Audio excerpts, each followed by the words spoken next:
मित्रांनो, बाप्पा घरी आले, पण खरं सांगू, आपण त्यांना 10 दिवसाचा गेस्ट समजतो की आयुष्यभराचा गुरु. नमस्कार मित्रांनो, कट्टा वार्तामध्ये तुमचं स्वागत आहे. गणपती बाप्पा मोरया.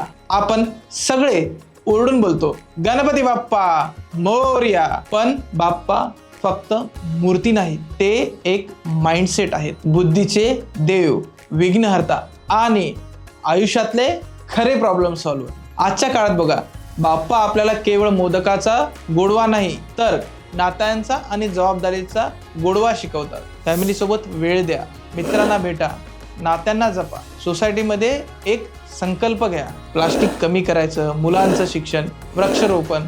कारण बाप्पा फक्त आनंद नाही तर जबाबदारी पण देतात. गणपती बाप्पाच्या मूर्तीला डोळे का असतात मोठे? कारण जीवनात सगळं लक्षपूर्वक बघायला शिकवतात. कान मोठे म्हणजे ऐका जरा जास्त आणि बोला कमी. पोट मोठं म्हणजे सहनशीलता ठेवा, सगळं पचवायला शिका. हा मेसेज फॉलो केला तर आपलं आयुष्य दररोज सण बनेल. आजपर्यंत आपण बाप्पाला घरात आणलं, पण खरी गोष्ट ही आहे, बाप्पा म्हणजे स्टेटस नाही, तो लाईफस्टाईल आहे. आणि लाईफस्टाईल बदलला तर आयुष्य नक्की बदलतं. प्रश्न तुमच्यासाठी, हा उत्सव संपल्यावर घेऊन जाणार त्या मूर्तीची राग की त्यांच्या शिकवणीची आग?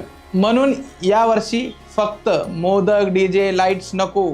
एक संकल्प घ्या, नाते जोडा, लोकांना व्हॅल्यू द्या आणि लक्षात ठेवा, बाप्पा घरी आले म्हणजे चेंज सुरू झाला आहे. यावर्षी तुमचा संकल्प काय? कमेंटमध्ये नक्की सांगा. कट्टा वार्ता. गणपती बाप्पा मोरया.